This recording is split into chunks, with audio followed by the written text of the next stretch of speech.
Assalamualaikum warahmatullahi wabarakatuh. Nama saya Alifah Sululutfia. Di sini saya akan mempresentasikan hasil pembuatan makalah yang telah saya buat, yang berjudul Perusahaan Dagang. Pertama-tama, puji syukur kami panjatkan kehadirat Allah Subhanahu wa Ta'ala atas karunia sehingga saya dapat menyelesaikan makalah ini yang berjudul Perusahaan Dagang. Kami ucapkan terima kasih kepada semua pihak yang telah membantu untuk kelancaran penyelesaian makalah ini. Saya menyadari bahwa makalah ini tidak akan terwujud tanpa bantuan dan dukungan dari teman-teman. Kami juga menyadari bahwa makalah ini tidak sempurna, untuk itu kami harap ada kritik dan sarannya.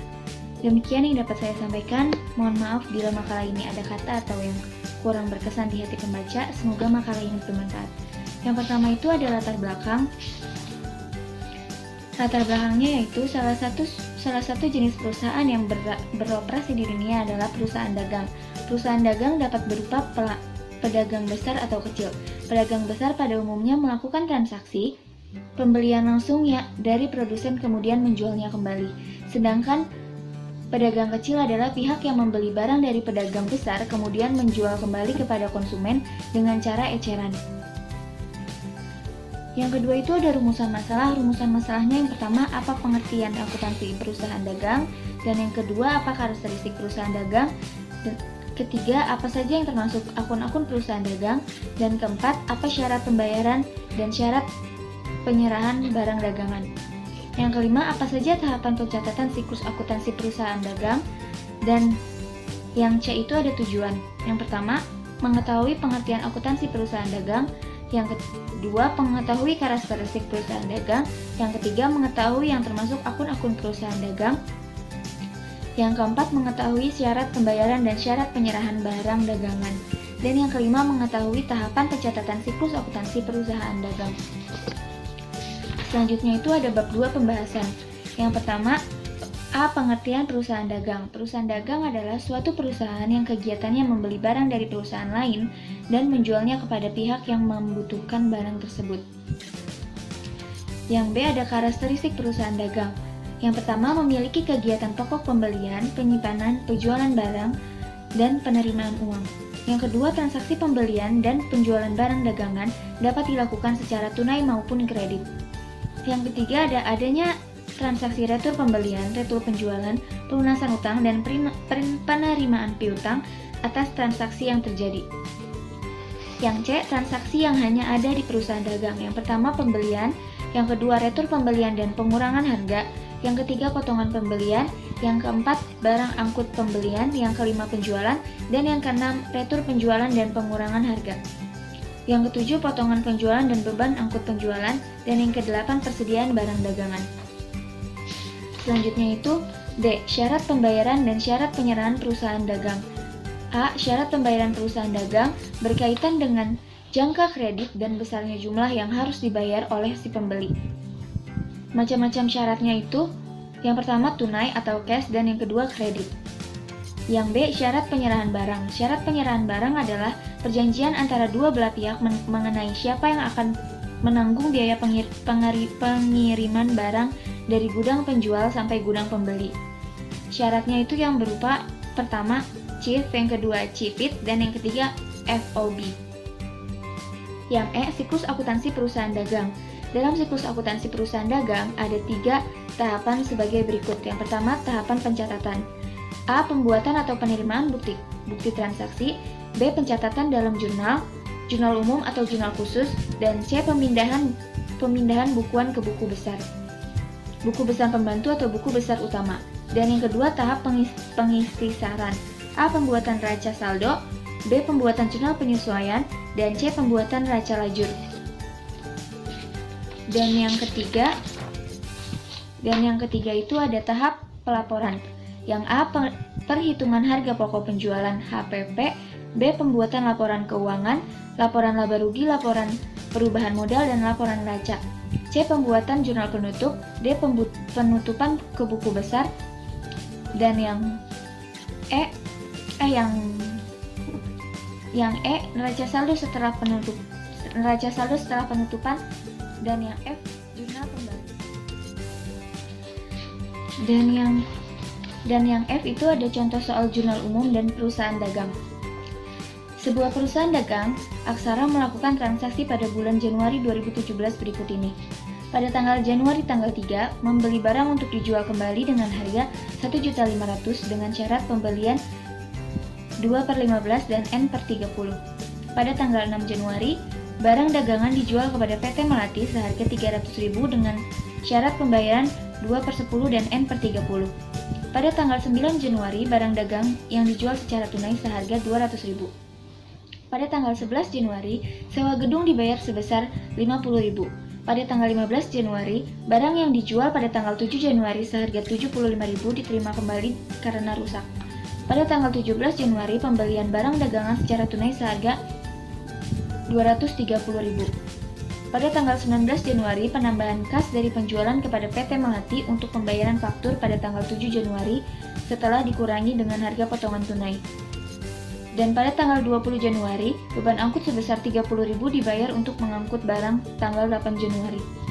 Pada tanggal 22 Januari, pembelian barang dagang secara tunai seharga 250.000. Dan pada tanggal 25 Januari, pembayaran beban ikan sebesar 100.000 secara tunai. Dan pada tanggal 26 Januari, penerimaan kas dari Royal Husada untuk pembayaran faktur pada tanggal 22 Januari setelah dikurangi potongan tunai. Dan berikut ini adalah jurnal umum untuk mencatat seluruh transaksi yang tadi. Yang pertama, tanggal 3 Januari itu pembelian masuknya di kredit dan utang dagang masuknya di debit. Pada tanggal 6 itu piutang dagang masuknya di kredit sebesar 300.000 dan penjualan masuknya di debit sebesar 300.000. Pada tanggal 9 Januari, kas masuknya di kredit sebesar 200.000 dan penjualan masuknya di debit sebesar 200.000. Pada tanggal 11 Januari, beban sewa masuk di kredit sebesar 50.000 dan masuk di kredit sebesar 50.000. Pada tanggal 15 Januari, retur penjualan dan pengurangan harga masuk di kredit sebesar 75.000 dan piutang dagang masuk di debit sebesar 75.000. Pada tanggal 17 Januari, pembelian masuk di kredit sebesar 230.000 dan kas masuk di debit sebesar 230.000. Pada tanggal 19 Januari, kas masuk di kredit sebesar 220.500 dan masuk di debit sebesar 4.500 dan piutang dagang masuk di debit sebesar 225.000. Pada tanggal 20 Januari, beban angkut penjualan sebesar 30.000 itu masuk di kredit dan kasnya itu 30.000 masuk di debit. Pada tanggal 22 Januari, piutang dagang itu 400.000 masuk di kredit dan penjualan sebesar 400.000 masuk di debit. Pada tanggal 23 Januari, pembelian sebesar 250.000 itu masuk di kredit dan kasnya 250.000 masuk di debit. Pada tanggal Januari 25, beban iklan 100.000 sebesar 100.000 masuk di kredit dan kas 100.000 masuk di debit. Pada tanggal 26 Januari, kas sebesar 388.000 masuk di kredit dan potongan penjualan 12.000 masuk di kredit. Piutang dagang 400.000 masuk di debit.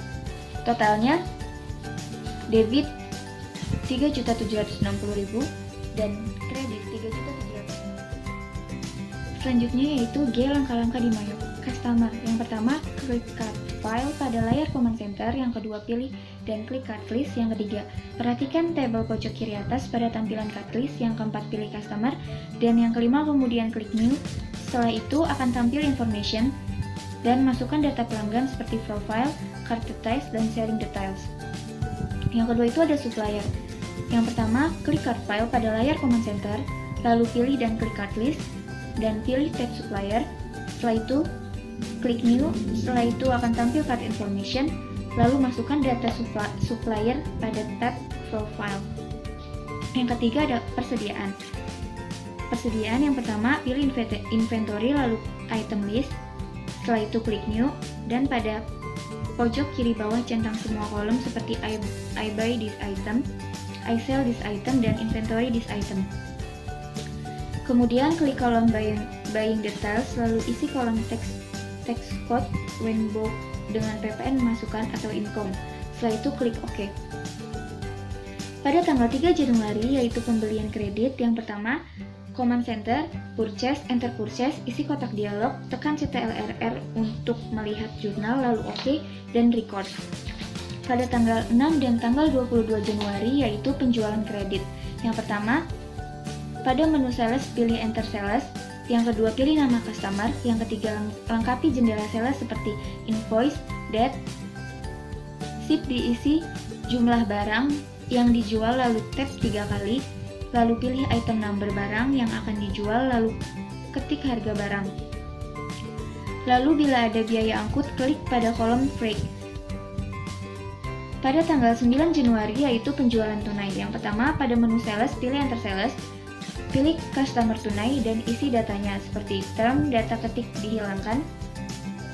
Lalu kolom pada Pay Today diketik sesuai bukti transaksi, dan untuk jasa tidak dikenakan pajak sedangkan barang dagang kena. Lalu diperiksa dengan tekan CTRL+L lalu Record.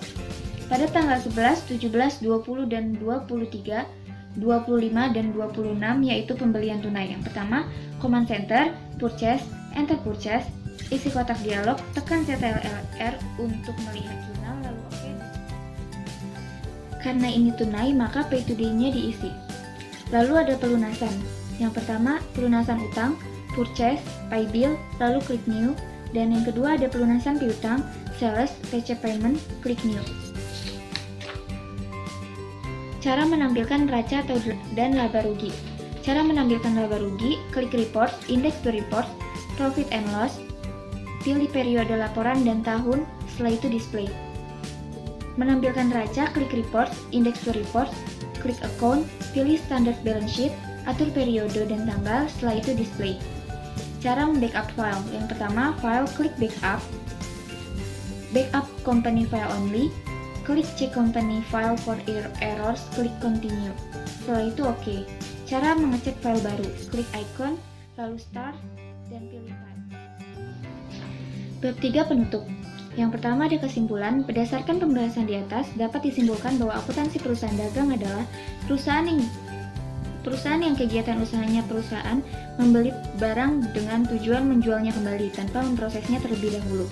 Oleh karena itu, di dalam menjalankan perusahaan haruslah memperhatikan berbagai karakteristik yang ada serta cara yang tepat dalam melakukan pencatatan transaksi yang ada. Yang kedua ada saran. Melalui pembuatan makalah ini, penulis mengharapkan agar setiap perusahaan yang ingin menjalankan usahanya harus memperhatikan aspek-aspek pendukung yang dianggap perlu dan penting guna tercapainya suatu tujuan perusahaan yang ingin dicapai. Sekian presentasi dari saya, kurang lebihnya mohon maaf. Wassalamualaikum warahmatullahi wabarakatuh.